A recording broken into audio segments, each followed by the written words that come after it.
I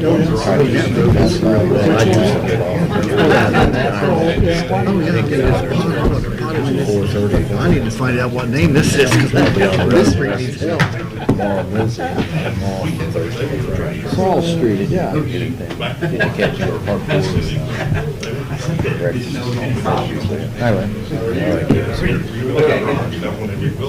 Yeah, it just pushes me too much. Yeah.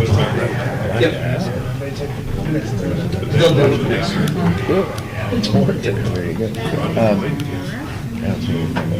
Alcohol. Huh? Too much. Rex, you just ducks in a row over here. Well, I just trying to get it to where I can find it when it comes time, because it seems like sometimes this email doesn't always give me what I want to get. That's people.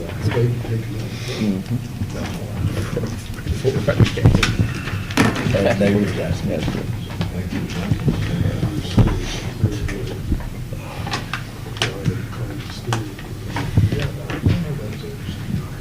That's what left-handers do to you, Rex. Every old tap.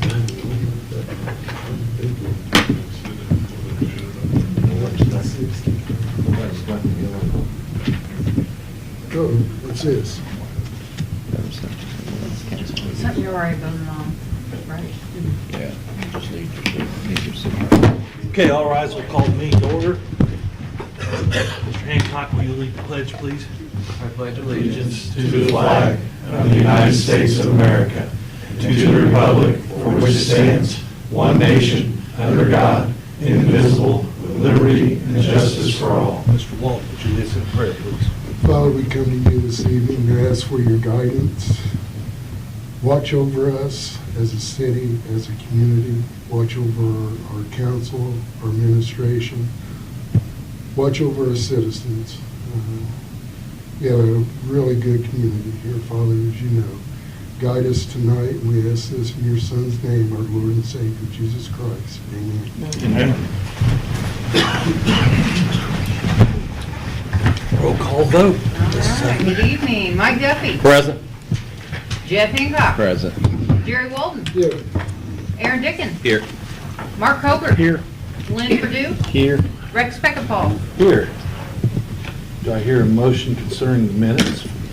I'd like to make a motion to approve the minutes from the previous meeting. Second. Moved and seconded, roll call vote, please. Sorry. Mike Duffy. Aye. Jeff Hancock. Aye. Jerry Walton. Aye. Aaron Dickens. Abstain. Mark Hober. Aye. Lynn Purdue. Aye. Rex Peckinpah. Aye. Okay, are there any additions to the agenda? Hearing none, we'll consider it approved. Now we come to the time for public comments, special presentations. If anybody has a comment or question about anything on the agenda, now is the time to come forward and make your comments. So if anybody has a comment or a statement, please do so now.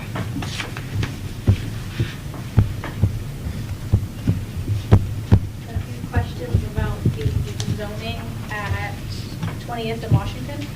Okay. I missed the first meeting. So on my property, we're in 100 yards, so we got notified after the meeting. With that, we're concerned about 85 houses in that area because it will, the entrance, cut through the trail that students use to walk from the Salvation Army area through to Wilbur Wright. We already have trouble with the crosswalk there at 20th and Washington Street with students simply trying to get to and from school safely. Teachers have to come out, but in the morning, there's no one. Students are just dodging cars. But if they cut through that trail, which several students have to use to get to school because buses don't run for them, they're going to be impacted just trying to get to school. So not just once, but now twice for each to and from school. With the amount of houses there, They're gonna be very small spaces, very small yards. What are the prices of these houses?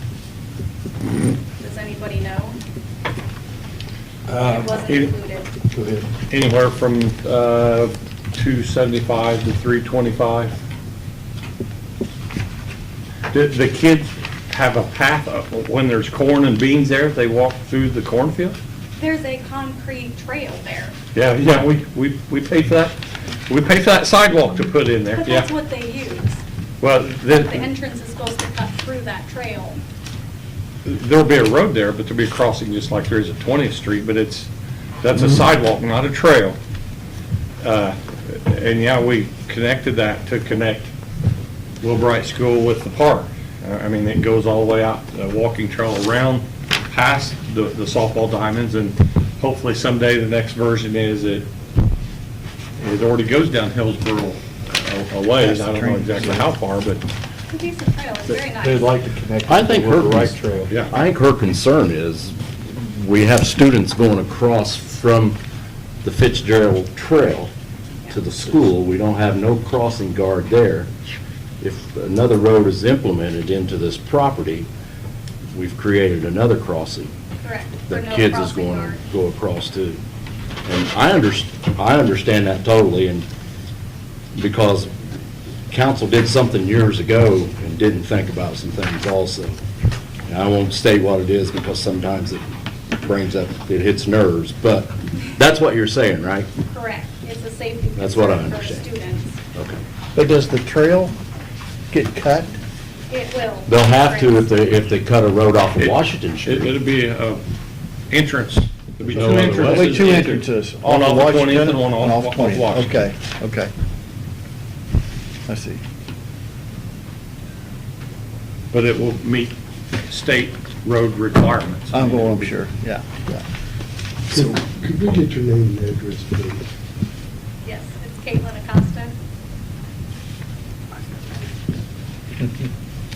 It's 2303 Washington Street. It will be directly across the street from the entrance proposed on Washington Street, in front of the entrance of my barn.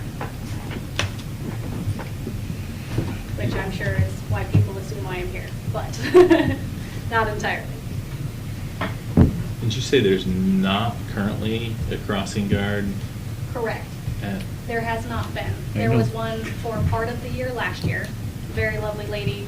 I think it got too much for her. She could not continue to be there every morning and afternoon for the students. I'm not sure, but I don't think there's any at any of the, I know there's not one. Well, that's across what I the- wondered, and it's been a while since I've. Nobody will do it. Yeah. Yeah. Okay. There's plenty of people who are like, oh, I'll do it, and then they find out, well, I gotta go get a background check and do all the other things, and they back out. I don't know if it's a schedule thing or if it's that. But then teachers at the end of the day are huddling a large group of students and then running them across the street. Cuts. But if a student misses that pass right group, here. they're not being blocked. But we used to have crossing guards at every elementary school. And, how many years has it been since that hasn't?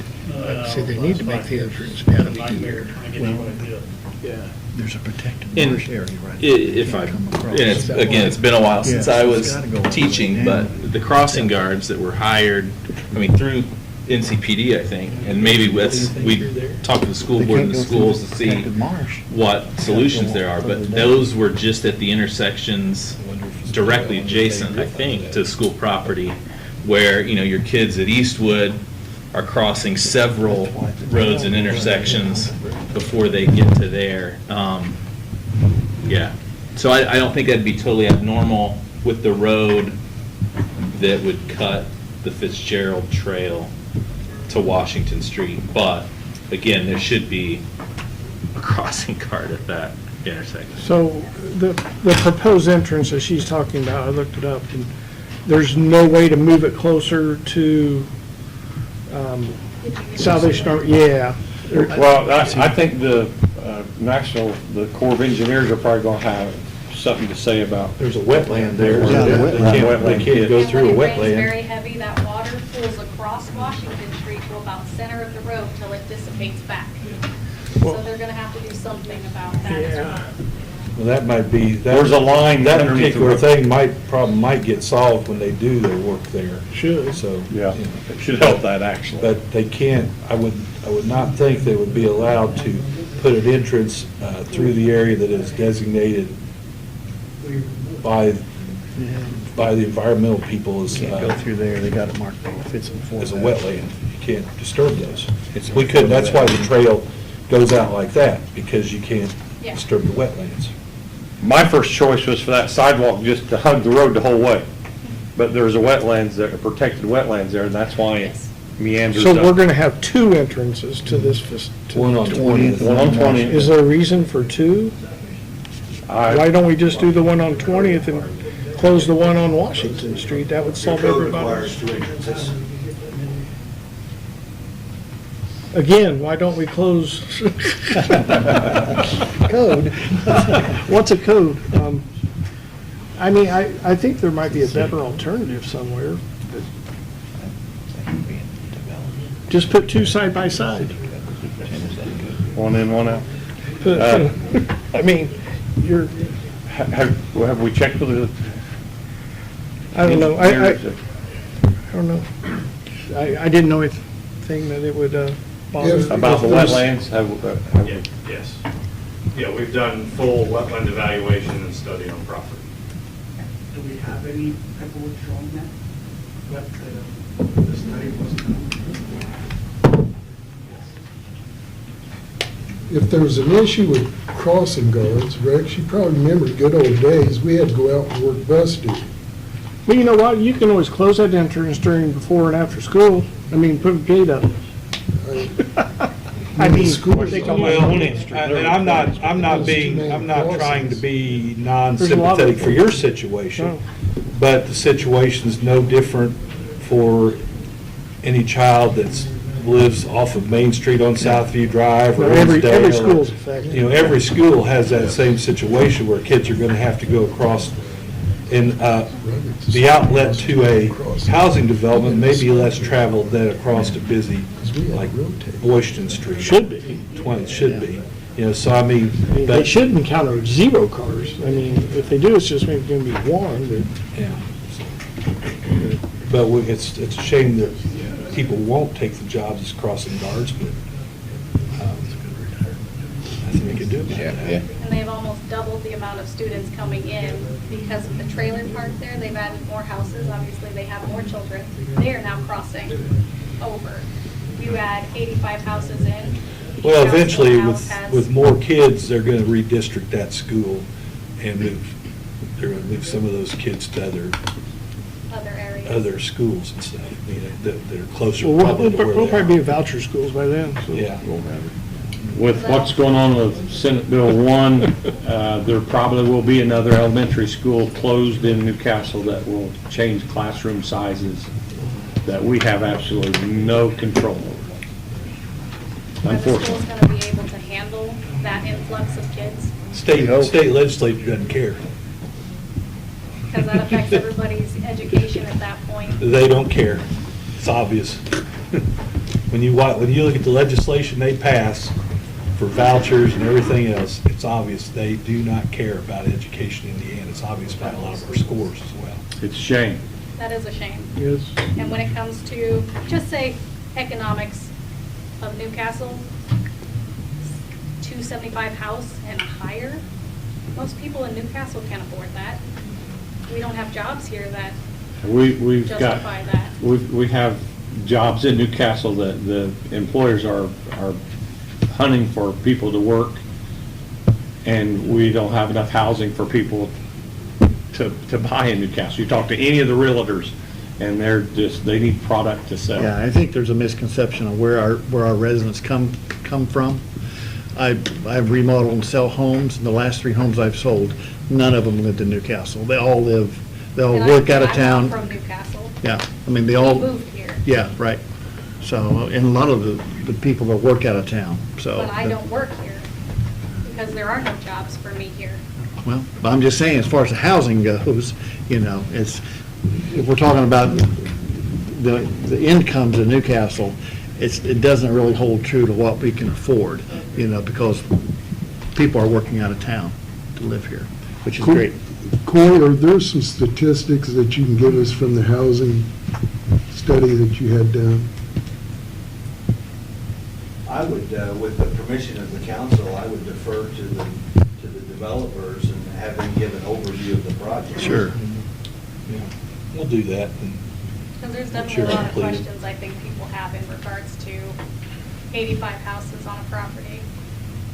Well, no, it's not like all those 85 houses are going to be plopped down there overnight.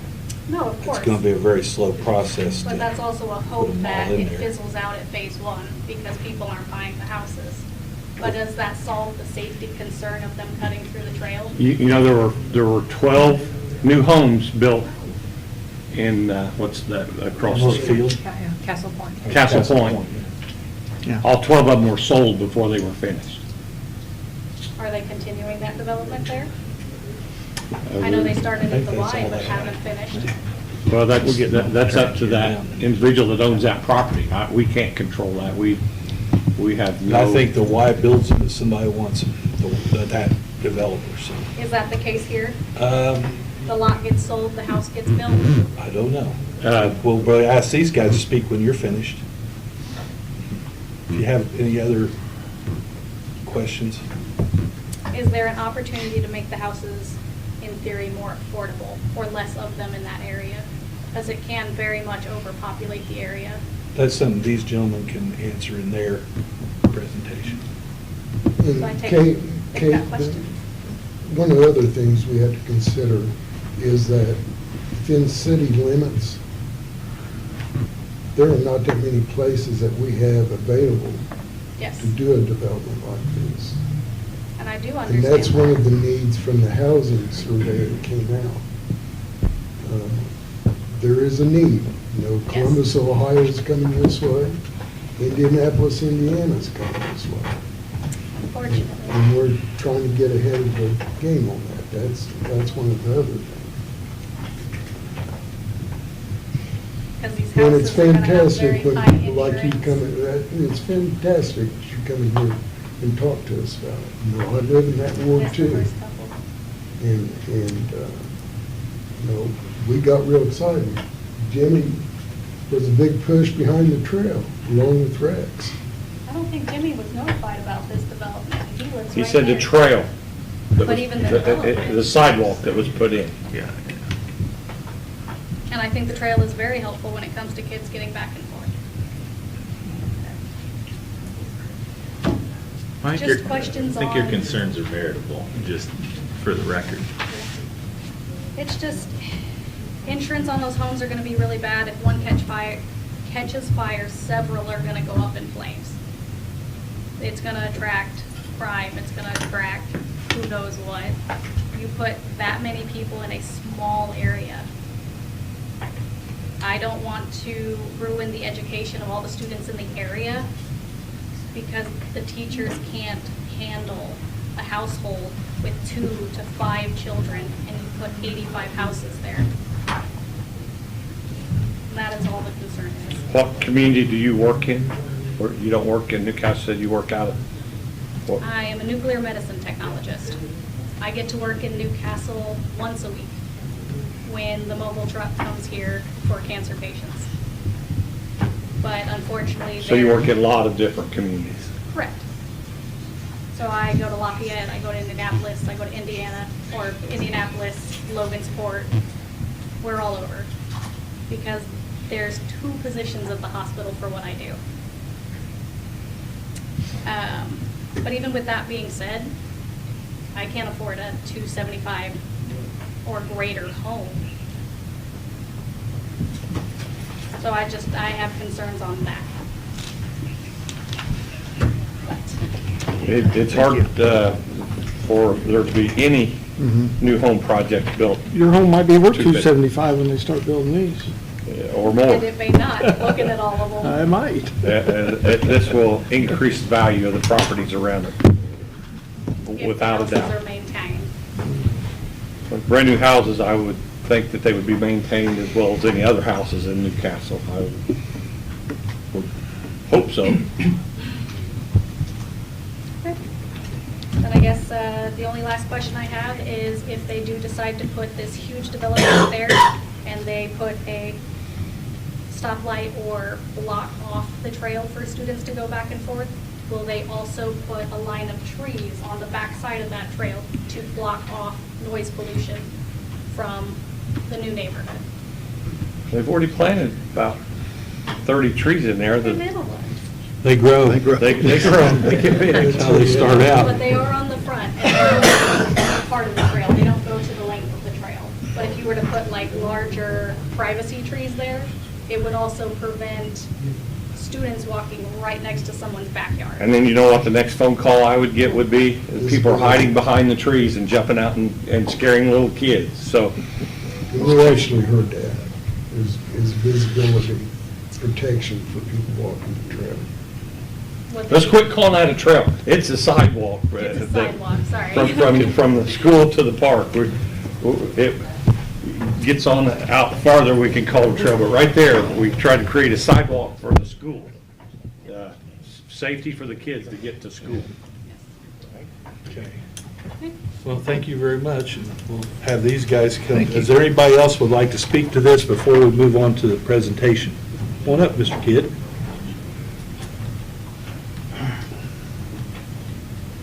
Well, it's been 10 years since I was up here. You still look about the same. You look good. The first thing I noticed is all these guys with gray hair. Well, they have hair. It's Hey, Jimmy, look what happened to you.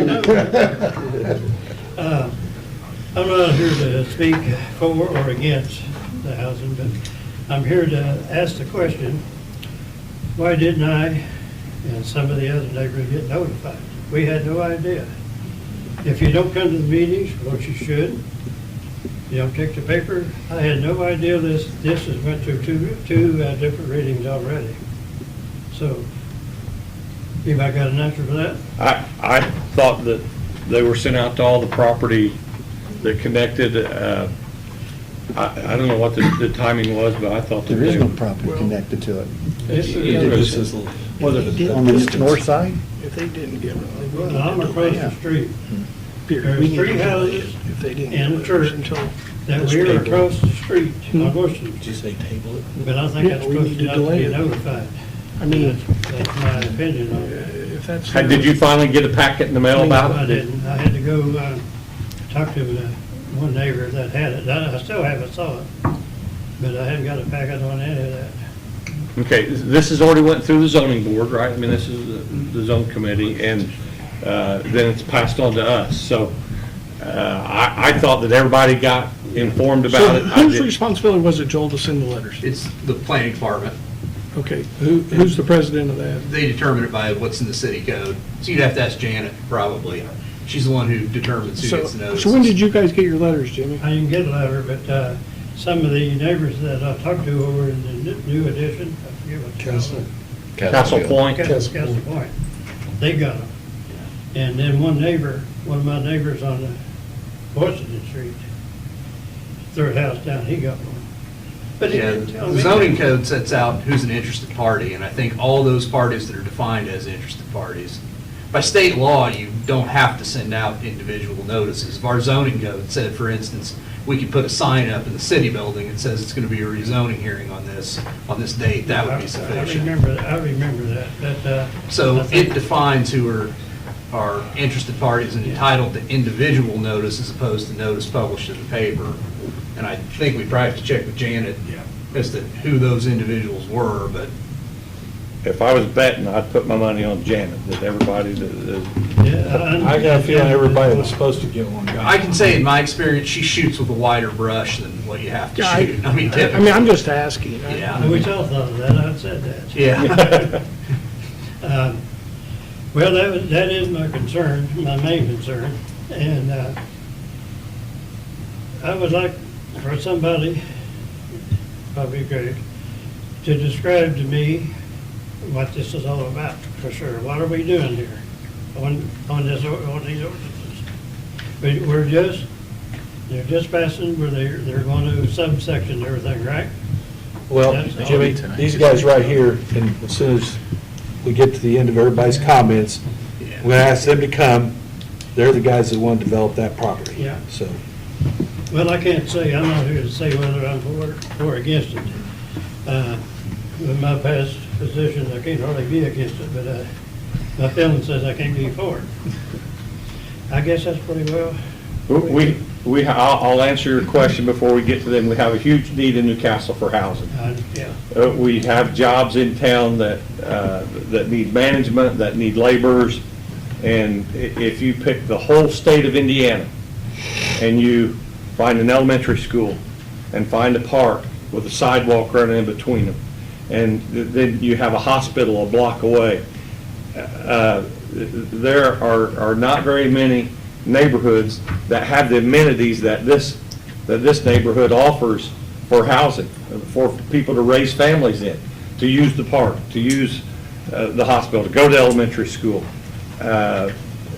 We've lived here forever, and we see that, the north side of town, but as far as a developer coming in and seeing the amenities that it offers, park, elementary school, hospital. It does that. I mean, and it's got a walking trail that every community is trying to develop, more walking trails. Sidewalk. So, well, no, when it gets around the park, get past the softball diamond. Get past the softball diamond. Thanks, Aaron. It gets past the sidewalk, what trail we want to turn it into, what we want to connect to. Wilbur Wright Trail. Wilbur Wright Trail. And someday we're hoping that trail goes all the way to the Cardinal Trail. Yeah, we talked about that. We've talked about that for years. Well, I thought maybe since I never got a notice, that they probably was running a little low on money and didn't have enough money to send all the mail out. And so, but Rex told me that if he had any downfall, he'd pass it. He'd take care of that. What will I do? What will I do? You, Financially take care of the you downfall. cover the postage. If they need to send you one, Jimmy, they can call me and I'll personally deliver it to you. Yeah, Well, I'll hand deliver it, get a signature. I'll go for that. That's all I have. Okay, thank you.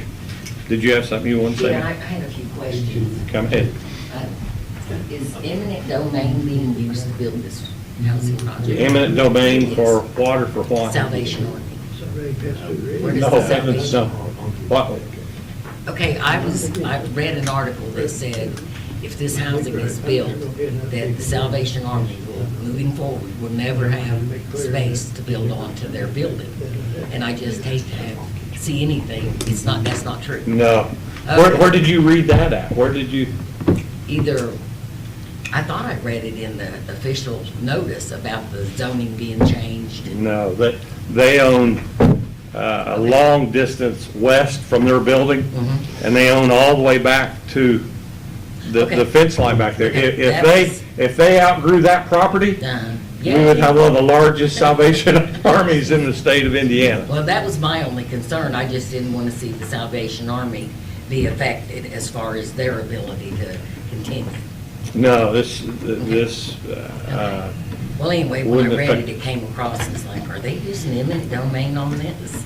That was the first thing I thought of. It does bump up to their property, but Right. it has, Right. we've not talked to them to see if they Okay. were interested in selling an inch of it. Well, I went to their Facebook page to see if they had posted anything for or against, and they don't have anything listed, and I thought that was strange. But for myself, I just wanted to know if eminent domain was being used. Other than that, I don't have a problem with it. Yeah, the only land we're using is land that we already own. That's great. Good to know. Thank you. Thank you. Okay, anybody else before we have the gentleman come forward? So how far down is it coming? Down to like 24th Street or a little bit? Well, the Salvation Army mows all their yard, and that's the property line, so it's coming all the way down to there. Okay. So I would presume 24th is pretty close there. You can see the dividing line there. I mean, I guess my biggest concerns would just be congestion in the area, more difficulty. I'm sure she kind of stated, kids getting to school, blockage to the hospital. And then a big one too is like the safety of like my stepdaughter walking to school along the trail when there's properties, just, somebody could snag her, take her in their backyard, something like that. That's a big. If you put up a lot of trees, somebody could jump out behind a tree. That might be true too, but yeah, I mean,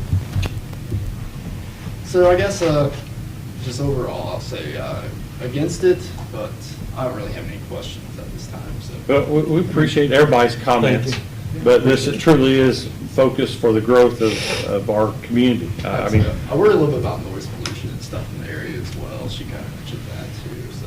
the last really affordable housing project that we had was White Estates, and we haven't had a multiple home development as large as White Estates since the late 60s, early 70s.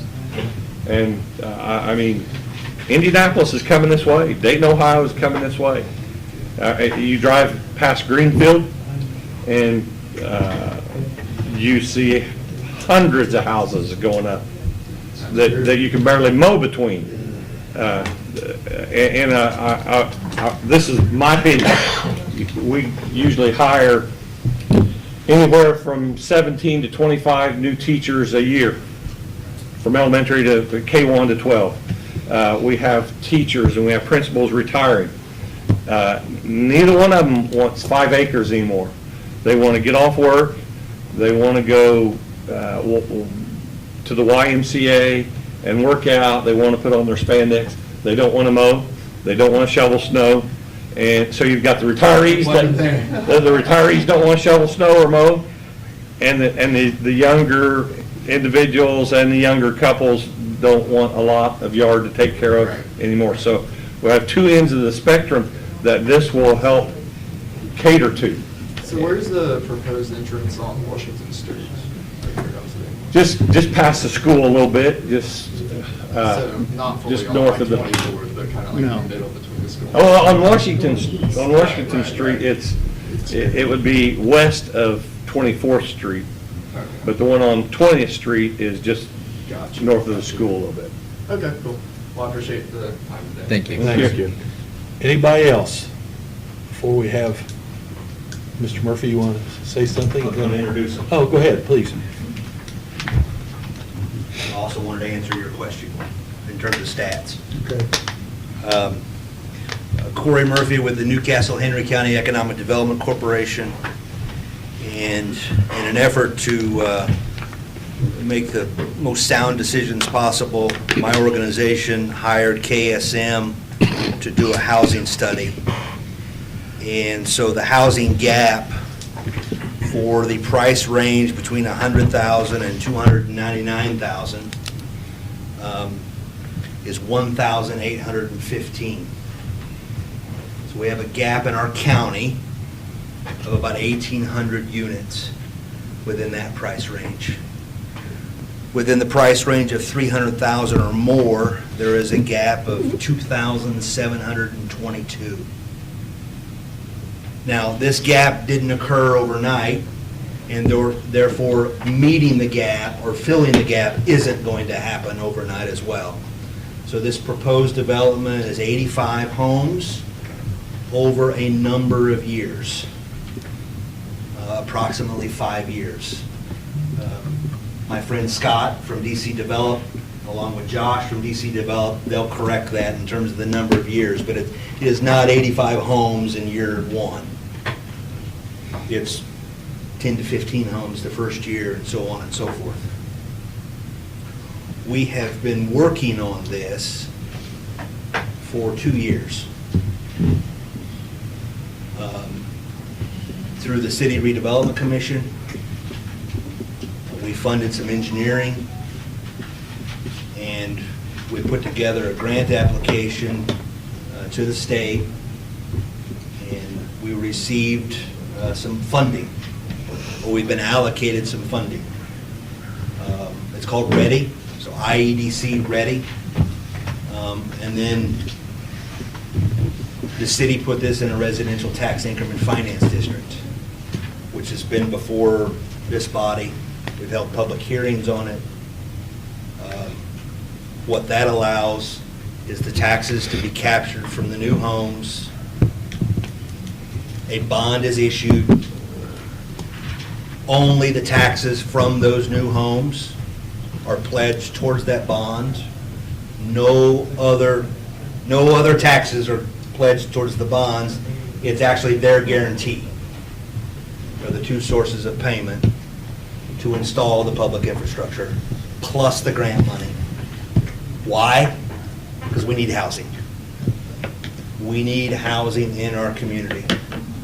And this is an effort, if you look around this piece of property, it's primarily residential. And so it makes sense to put residential there. It's already been said that if you look inside the city limits, there's not very many places to do a housing development of this size. The last time that happened was over 40 years ago.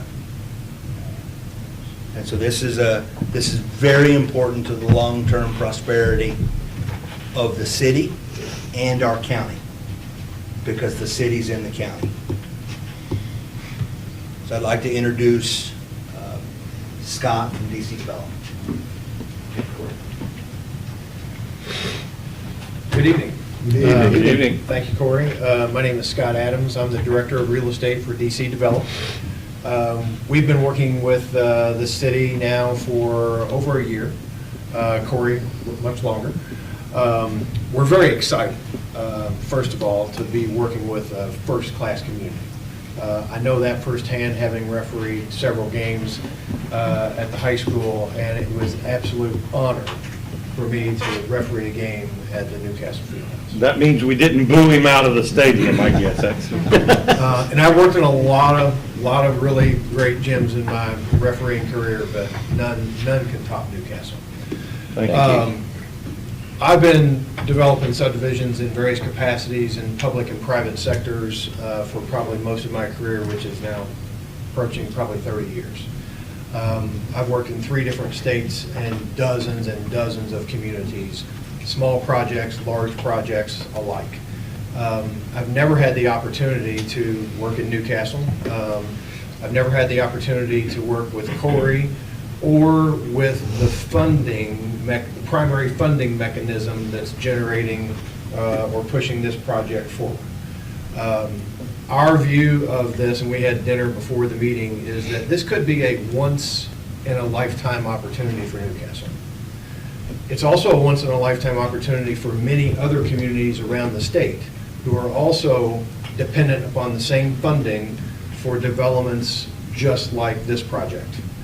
We're working with several of those. That may go away in the coming years. There's a chance, very good chance, that funding source expires after this round of funding awards that take place.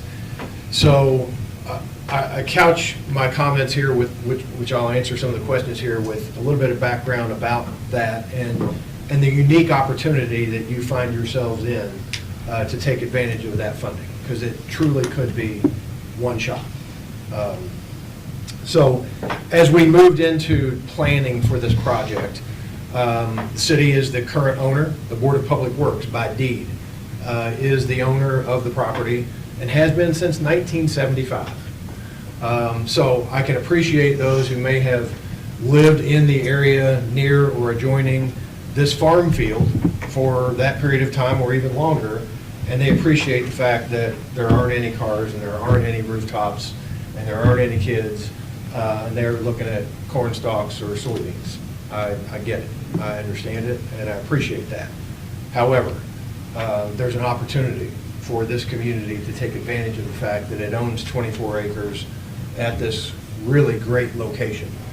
And all of the builders that we are talking to currently about the possibility of building here have identified this location with the sidewalk, with the school, and with the park, and with the hospital, as you mentioned, Mayor, as being key assets and decision-making elements, if you will, influences to their decision potentially to want to build at this site.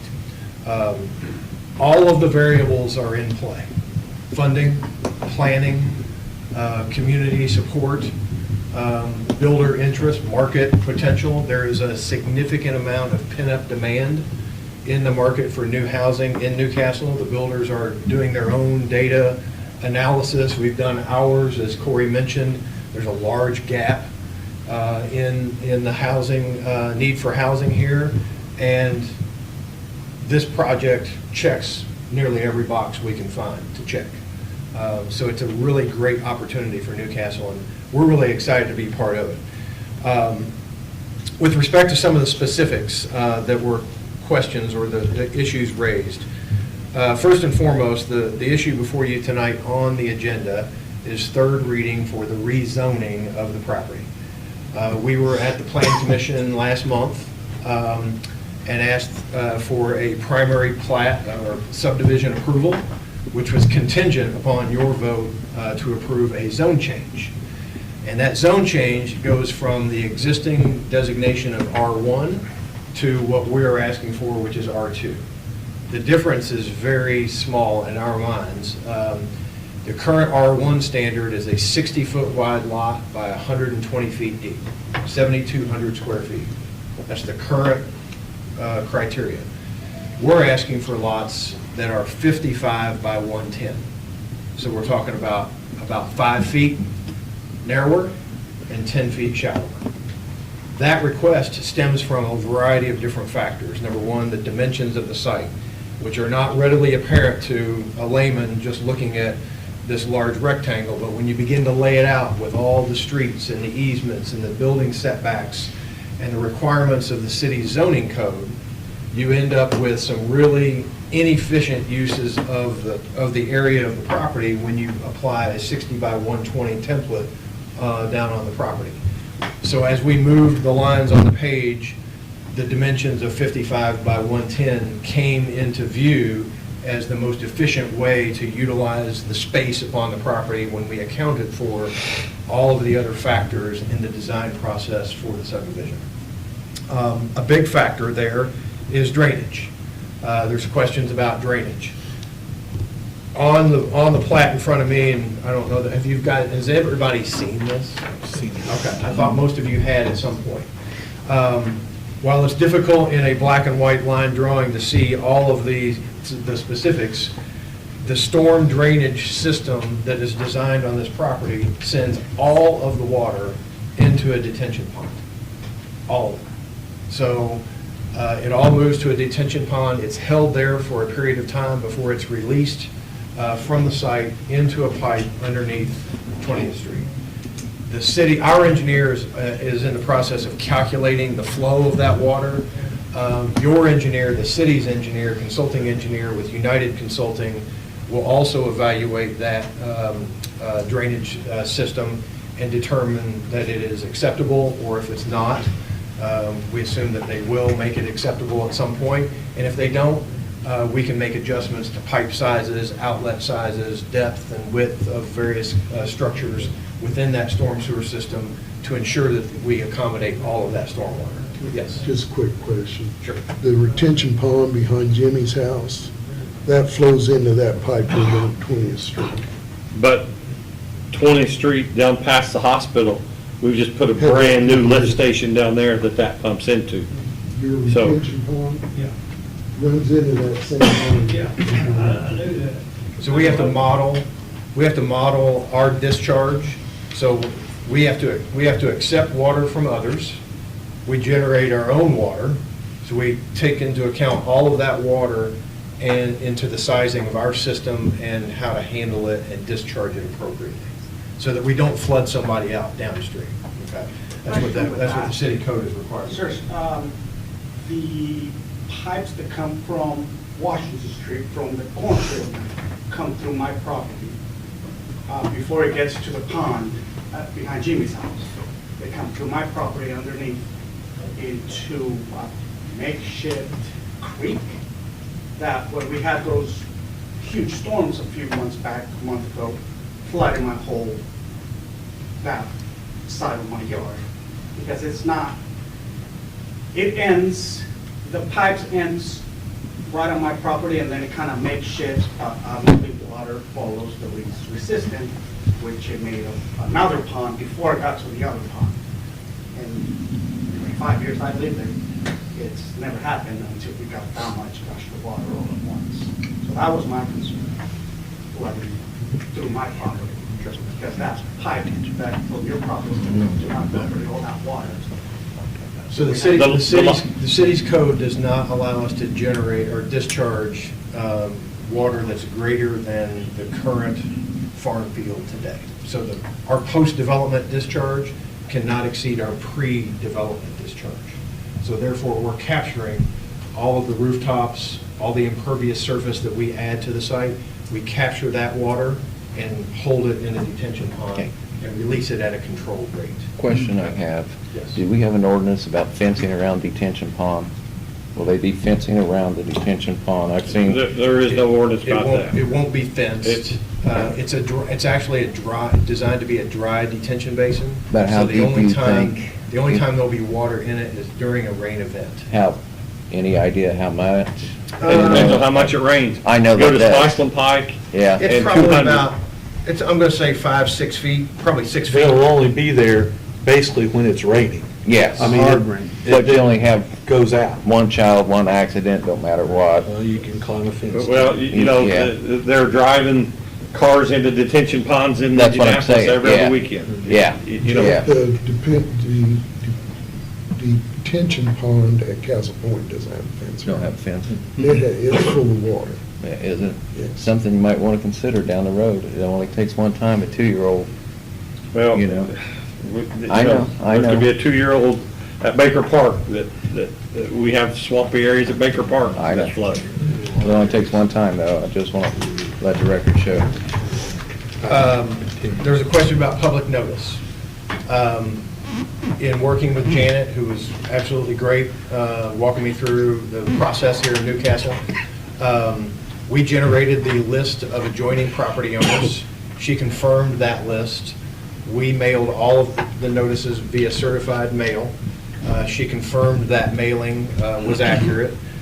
But once it leaves our hands and is in the hands of the Postal Service, we can't guarantee what happens after that. And lately, there's been a lot of issues with that. Yes, so everyone who is considered an adjoining property owner was in fact mailed a notice, but whether or not they received it or not is up to the Postal Service. Unfortunately, we can't hand deliver every one of them. So that's the question about public notice. Second entrance. By code, by your new zoning and subdivision ordinance, 2 entrances are required, I believe, over 26 lots. So you have that's a pretty low threshold, by the way, compared to other communities that we work in. But nonetheless, that's the rule. So 2 entrances is required here when we get to above 26 lots. The placement of these is somewhat important. Number one, on 20th Street, we wanted to be as far away from the intersection with Washington Street as possible, to get away from the school for safety reasons. The entrance on Washington Street couldn't go any further east because of the detention pond. That is the low point on the site. That's where all the water naturally flows today, to that point where the pipe crosses under Washington Street. So we couldn't go further east. Pushing it back to the west creates a potential conflict with the intersection of 20th Street and closer to the school. So we felt like we had the 2 required entrances in the best places possible to ensure safety and to ensure proper traffic movement through the intersection at 20th and Washington Street. Price point, it's been mentioned a couple times. Newcastle is not blessed demographically to support housing of significant value. You're not alone in that regard. Our challenge is to find ways to produce affordable housing for the folks who can afford to live here. Those are existing residents, and those could be future residents from elsewhere. While I appreciate the mayor's statement about 275 to 325, we're actually going to try and get it a little bit lower. We're going to try and hit 250, okay? The demographics of Newcastle say that 250 is the sweet spot. There's more buyers down around that number than there are higher. So we're working with the builders that we're talking to try and get that number down to at least a starting point around 250. Now, every neighborhood that I've been associated with always starts low and moves high with time. Sometimes it's inflation that carries it. the price higher. Sometimes it's buyer interest, and just the general market conditions will take the price higher. It's a dangerous game to start high and then be forced to come low. We want to start as low as we possibly can and move it higher. There's a greater chance of success when we do that. So we're going to make every attempt possible to do that, starting at around $250,000. Newcastle has been on a decline from a population perspective over time. Lots of different reasons can be speculated as to why that has occurred, but what that has led to is that folks are leaving Newcastle because they don't have opportunities for new housing. So they go elsewhere. They go to the county outside of the city, or they go to adjoining counties or nearby communities that have housing available. We're hoping with this project, we stem the tide and start to reverse that trend, and people now choose Newcastle instead of elsewhere. So we're hopeful that this project gives Newcastle that opportunity to do so. I think I've covered pretty much everything that has been mentioned or questioned. I did have to question whether or Yes. not the lots would be purchased, then the houses would be built. Fair question. Our goal is to find a builder who will ultimately purchase the lots and build all of the houses. So an individual could not come in and buy an individual lot and contract with their own builder to build them a house. Okay, so it's kind of a package deal. Yes. Scott, this is in my ward that I represent. Sure. Okay? Yes. You answered my question about the size of lots. I want to make sure that got out tonight. Kenny, what's setback from property lines for structures? In R2, side setbacks are 5, front's 25, and rear is 20. Okay. It is different from R1, though, correct? Our only difference in R1 is a 6-foot side setback. You answered my question about the water. The sidewalks that currently run along 20th Street, I've been asked about those. Will those be replaced, made wider, or will that be up to us as a city, Greg, or? 20th Street, the sidewalks are on the school side, right? No, there's some on the east side. We intend to preserve them and Okay. leave them in place. If we find that something needs to be replaced due to damage or something of that nature, we'd be happy to take care of that. But I think it's in pretty good shape from last time I saw it. I just didn't know if we wanted to make them wider, or, if we did that, the easy solution would be kind of like the sidewalk trail portion and pave it. Did I get it right that time? Close enough. Sidewalk, maybe pave that along and match up with that. Just a suggestion. There will be sidewalks throughout the neighborhood. Correct, Yes. correct. So we'll connect to the sidewalk on Washington and on to 20th. One of the bigger things was concerning the water runoff, so I appreciate the way you answered that. Absolutely, sure. And I hope you guys, if you need to ask more, make sure you stay after and ask, okay? If I understood Mr. Murphy, the bonds are going to fund the infrastructure, the water, the sewage, Taxes on drainage. So there's the Ready Grant funds, That's right. there's the TIF funds, there are some other local funds being pledged, but to be very clear, all of those funds go into the public infrastructure, not the construction of housing. Yeah. Yep. Without the grant funds, the price point of $250 is a pipe dream. Yep. Yep. From a city fiscal responsibility standpoint is why I asked that. So there was one other comment, if I may, that was made about not having jobs in the area that would support the housing. And really, that's anytime, I would say that Corey is responding to an RFPQ for projects and opportunities to come to Henry County, Newcastle, they are looking at population They're looking at new home construction. They're looking at graduates that are staying in the area to identify those numbers.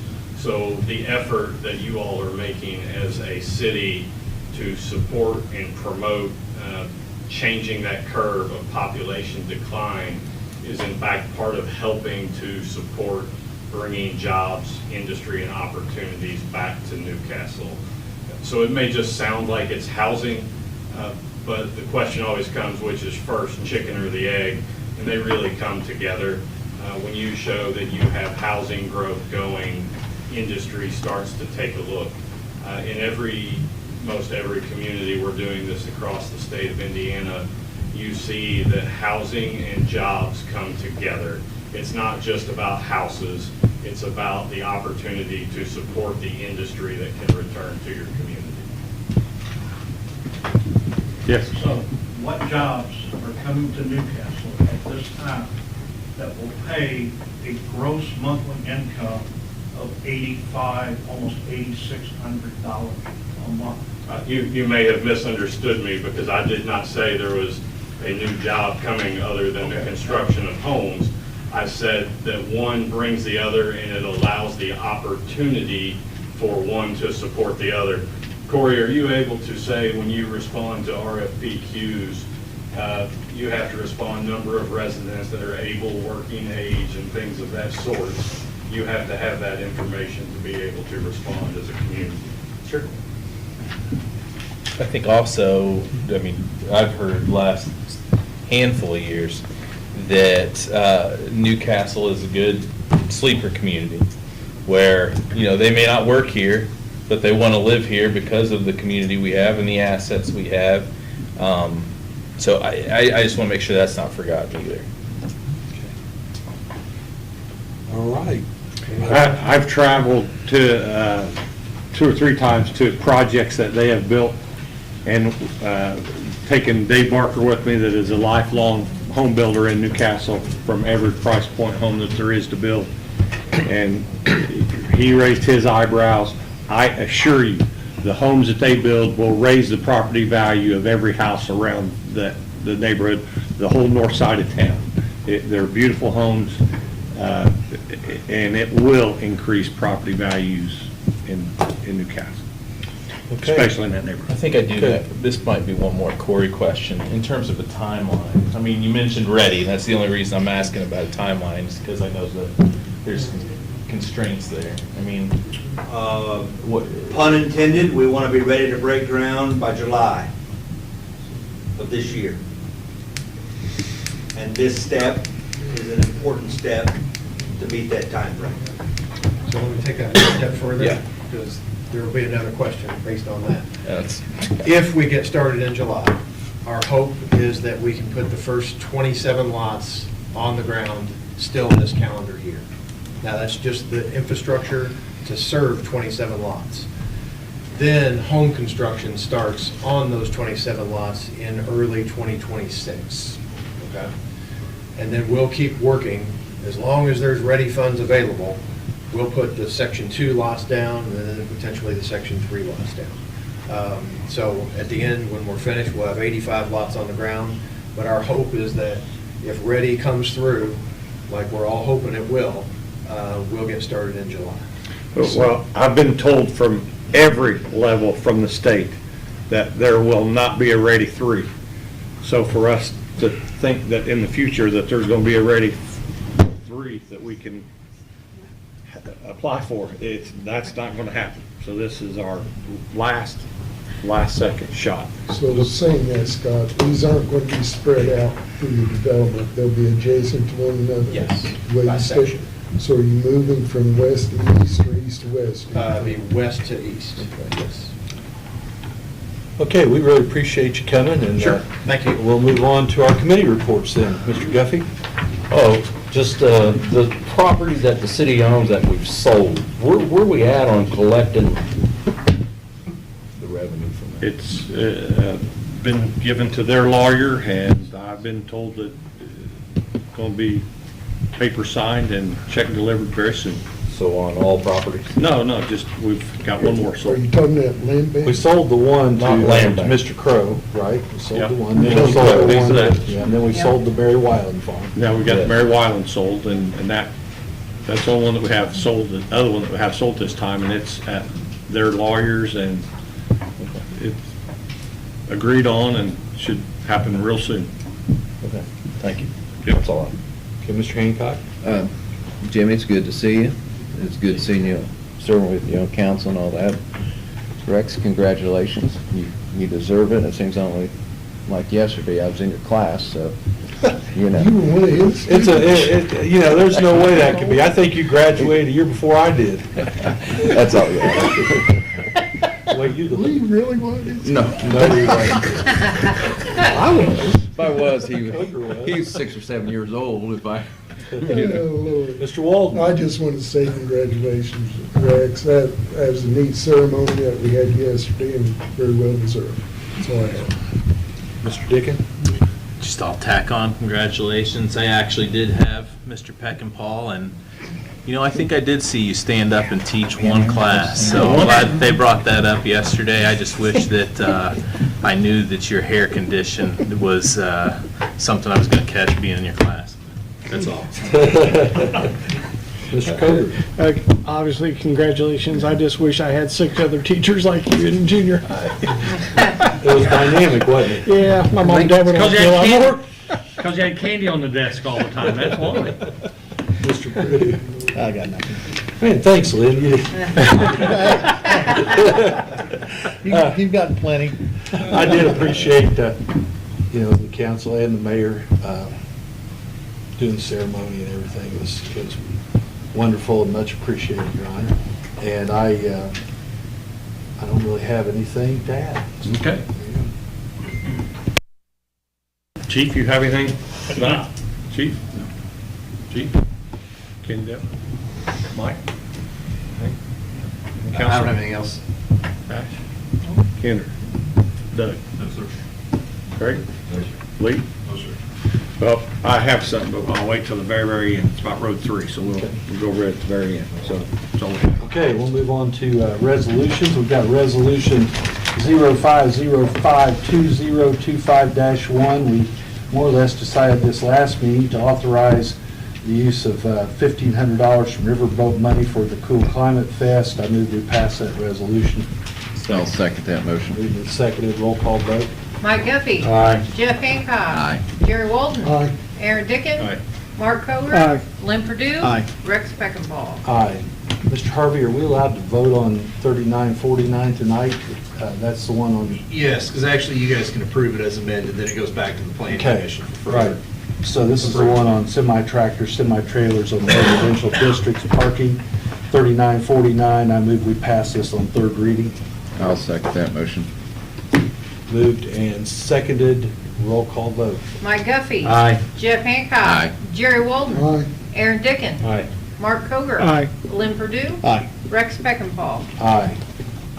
Mr. Harvey, did you get a chance to look at banning semis on Main and Riley Road?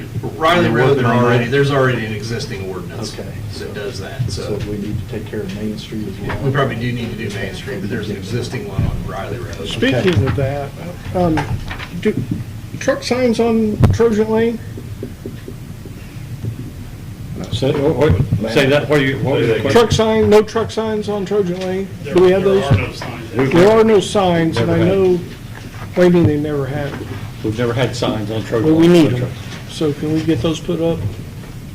I mean, that's, I mean, we got trucks going down there on a daily. Yeah. Well, Mr. Harvey will double I'll check double and check make to sure see we've got where the they're ordinance. prohibited. Okay, whatever the ordinance says, can we put the signs up pertaining to the ordinance Oh, sure. with the axles and their tonnage? Yep. Because we got trucks going up and down there daily, like 20 of them a day, that shouldn't be on that street. So they should be held accountable, I got you, just like the Travis. other semis, to go down 103 to 300.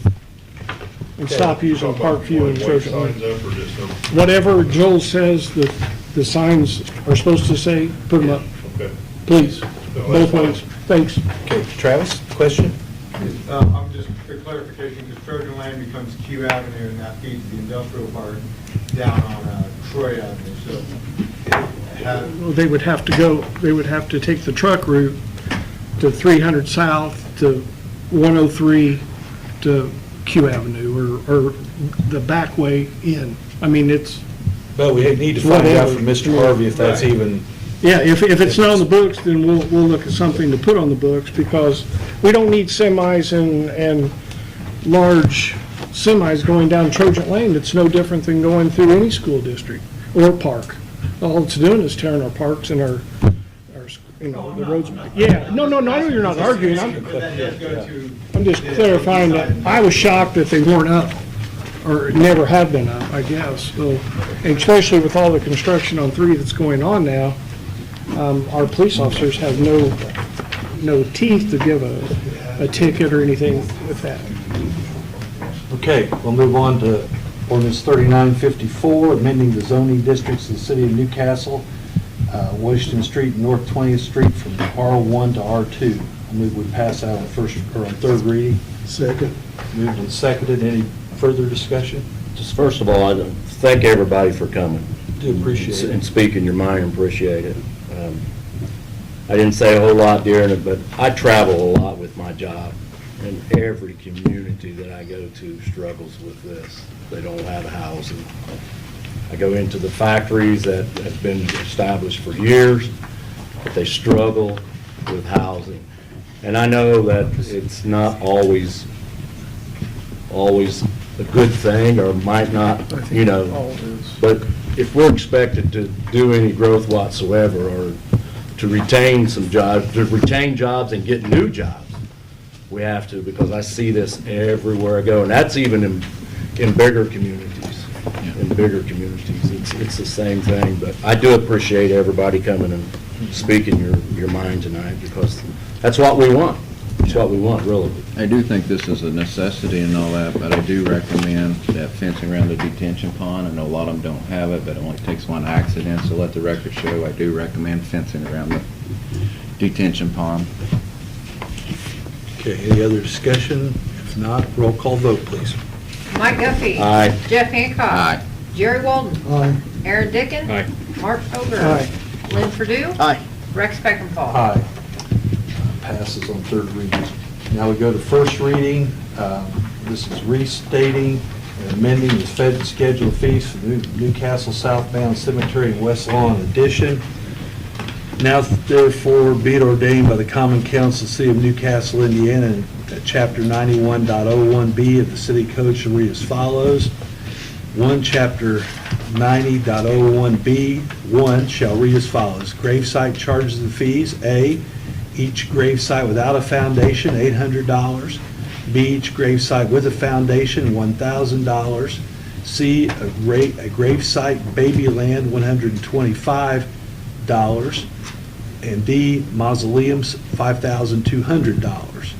2, Chapter 90.01B2 shall read as follows. Opening and closing fees. A, in-ground burials, $800. B, in-ground cremins, $400. C, burial and babyland, $200. D, baby or infant in other areas, $700. E, mausoleum, $400. And then 3, Chapter 91.01B3 shall read as follows. Miscellaneous additional fees or increased charges for Saturday burials. 1, cremins burials before noon, $550. Cremins burials afternoon, $600. 3 burials before noon, $1,200. 4 burials afternoon, $1,250. 5 burials in babyland before noon, $350. 6 burials in babyland afternoon, $450. 7 columbarium, $100 additional charge. 8 baby or infant in other areas before noon, $1,100. Baby or infant in other areas afternoon, $1,200. B, disinterment charges. 1, disinterment before noon, $1,900. 2, disinterment afternoon, $2,000. 3, disinterment of cremains before noon, $800. 4, disinterment of cremains afternoon, $1,000. Then 4, Chapter 90.01B4 shall read as follows. Columbarium charges, A, space in the columbarium, $1,400. B, an additional charge of $350 will be imposed for any burial or disinterment beginning after 3:30 p.m. C, a charge of $75 should be imposed on any non-standard records work or recording of records and for escorts. D, no Sunday or holiday burials shall be permitted. Any provision of Chapter 91.01 of the City Code which is not expressly amended by the ordinance shall remain in full force and effect. I move we pass this on first reading. Second. Moved and second. Any discussion or questions? I have just a question. 4C, what does $75 charge impose? I mean, what is that? It's for escorts? Yes, it is. Escorts for what? From the funeral home to the To cemetery. cemetery, and we use our vehicle. We have a vehicle specific for that. And if we have too many funerals at one time, we have the police department or the sheriff's department. So the police department doesn't do no escort no more? Sometimes if we're busy. Sheriff's enough. Department does most of them, and they've been charging $75 all along. We've been charging 50. We're raising it to the same as theirs. So whoever does it, police, sheriff, or us, it's $75. Yeah, and if Matt picks one up, they get the money for the escort, the police department. Police department does? Yes. Okay. So then the other question I have is, you pass this out Yeah, beforehand. we went over So- 4 times, I and there was a lot of understand. mistakes. I just made got there. a question there, and you compare us to communities that's way above our population. Right.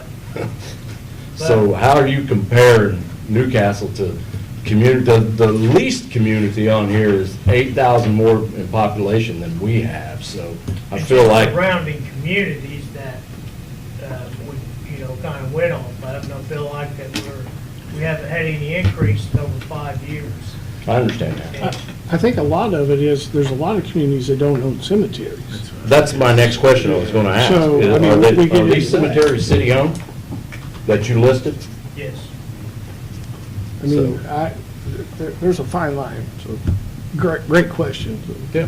I want to get an understanding of that, because like I said, the closest to us is 8,000 more in population. The others is, you got one that's over almost 115,000 in population, so I feel like that's, trying to compare us to them, I don't think that's, Well, the only thing it comes down to is cost of operation. I understand. We're not buying gas any cheaper because we're a small community. We're not buying backhoes any cheaper. So that's got a lot to do with it. I understand. I just want to get clarification. Thank you. Okay, any other questions, discussion? Roll call vote, please. All right, Mike Guffey. Aye. Jeff Hancock. Jerry Walton.